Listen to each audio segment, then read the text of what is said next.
अविनाशी से हैं। हम उस शिव के हम अंश हैं, हम उस ईश्वर के अंश हैं। उसी से हमारा उद्भव है, वही हमारा पिता है और वही हमारी माता है। ऊर्जा एक ही है, पर शिव के रूप में वो पिता है और शक्ति के रूप में वो माँ है। हम सब परमात्मा के पुत्र और पुत्री हैं, हम सब परमात्मा के बच्चे हैं।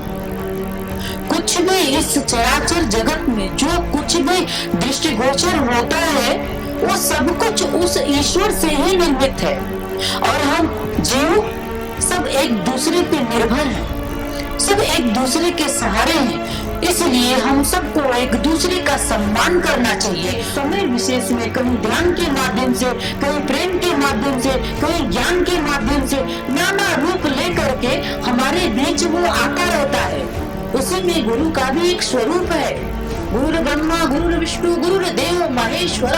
महेश्वर कौन है? यही है, गुरु ब्रह्मा गुरु विष्णु गुरु देव महेश्वर, गुरु साक्षात पर ब्रह्मा तस्मै श्री गुरुवे नमः। मैं आप सभी को हृदय से प्रणाम करती हूँ। आज महाशिवरात्रि का पर्व है,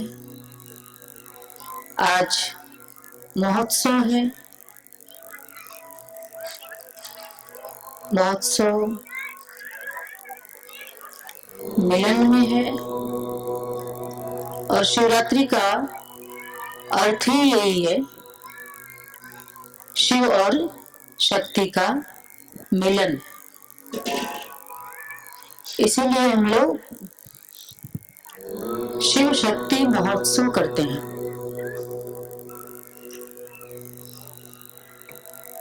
शिव कौन है, शक्ति कौन है?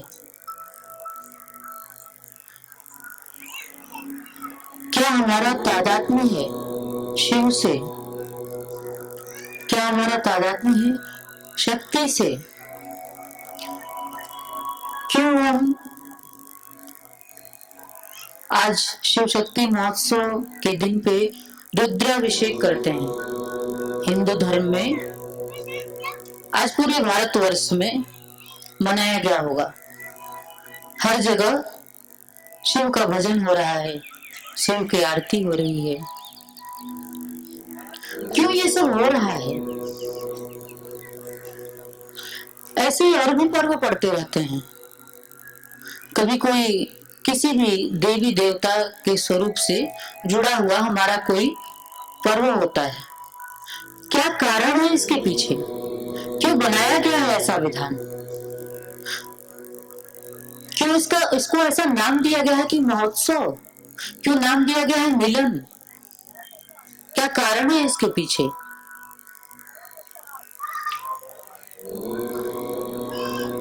जो भी कुछ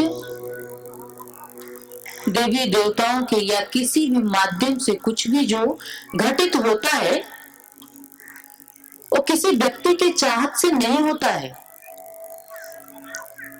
सूक्ष्म पर ब्रह्म जिसे आप नाना प्रकार के नाम देते हो, जिसे ईश्वर कहते हो, ऐसे हजार जिसे नाम देते हो, सिर्फ उसे एक ऊर्जा के कारण, सिर्फ उसे एक शक्ति के कारण ऐसे क्षणों का निर्माण होता है। क्योंकि हम अविनाशी से हैं, हम उस शिव के हम अंश हैं, हम उस ईश्वर के अंश हैं।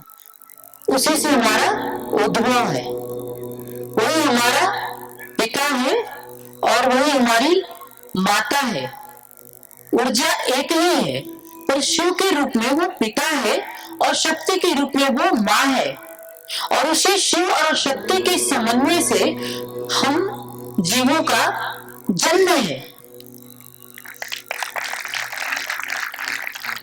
शिव और शक्ति से हमारा उद्भव है, पर शिव और शक्ति से हम वंचित हैं।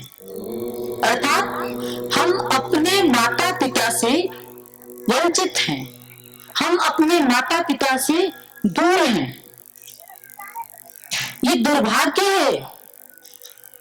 एक पुत्र के लिए, एक पुत्री के लिए। हम सब परमात्मा के पुत्र और पुत्री हैं, हम सब परमात्मा के बच्चे हैं। कुछ भी इस चराचर जगत में जो कुछ भी दृष्टिगोचर होता है वो सब कुछ उस ईश्वर से ही निर्मित है, और हम जीव सब एक दूसरे पे निर्भर हैं, सब एक दूसरे के सहारे हैं।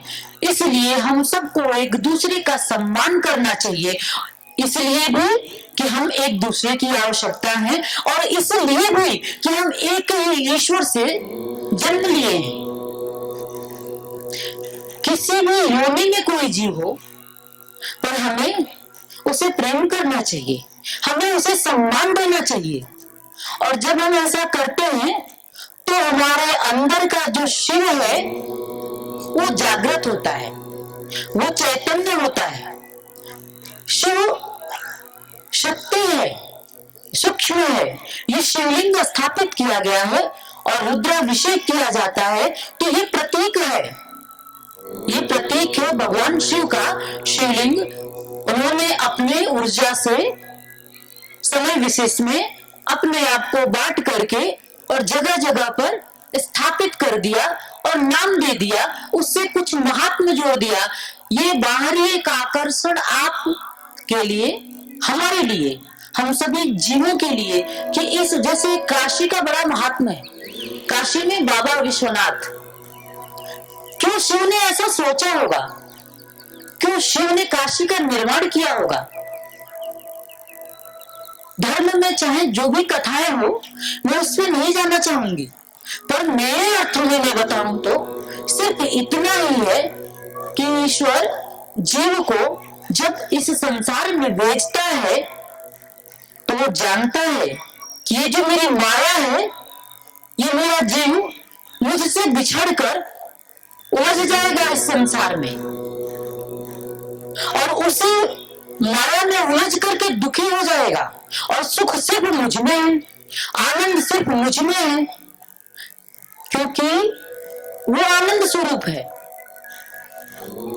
आनंद स्वरूप वो है, उससे हमारा उद्भव है। पर ये संसार जो है माया रूपी, उसके कारण हमारे जीवन में दुख है, और यही कारण है कि जीव व्याकुलता से ये करा उठता है कि इस संसार में दुख ही दुख है। जब तक बोध नहीं है तब तक दुख है। जिस दिन बोध होता है उस दिन शिव की स्थिति बनती है, उस दिन आनंद होता है। तो स्थापित करने का रहस्य क्या है? सिर्फ इतना है कि इस स्वरूप के माध्यम से इस प्रकृति की एक घटना है, एक संरचना है, एक व्यवस्था है कि जीव मुझसे दूर न जा सके। अगर जाए भी तो क्या मैं ऐसा विधान बनाऊं कि पुनः मुझ में आ जाए?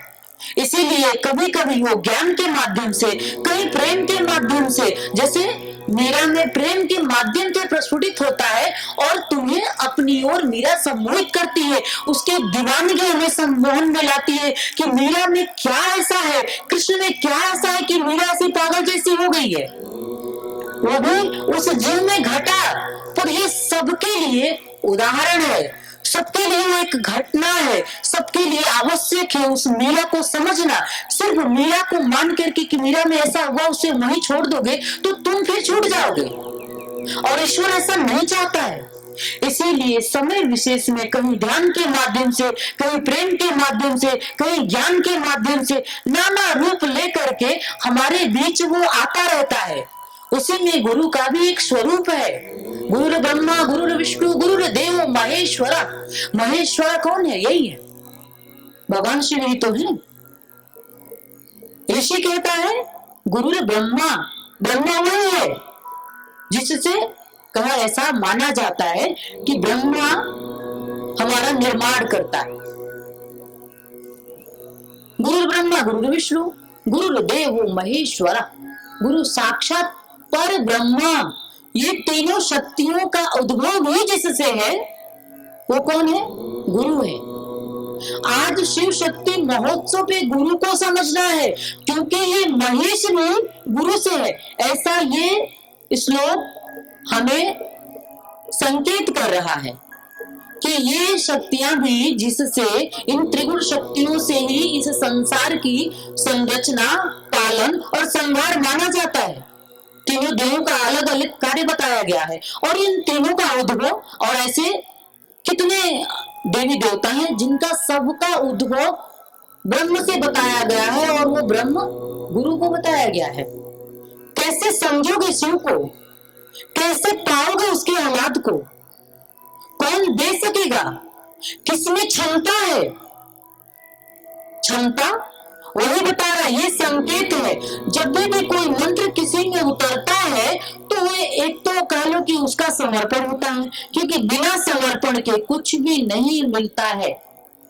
सिर्फ समर्पण ही एक ऐसा होता है कि जिसकी वजह से संसार में संसारगत स्थितियों को भले प्राप्त कर सकते हो अपनी बुद्धि विवेक से, लेकिन जो एक परम की स्थिति है, सारगत जो स्थिति है, उस स्थिति में जाने के लिए जीव का संपूर्णता के साथ समर्पण होना चाहिए। अगर नहीं है तो फिर वो स्थिति नहीं बनती है संपूर्णता की। तो जब भी कुछ किसी चीज का उद्भव होता है तो ईश्वर एक रूप धारण कर लेता है।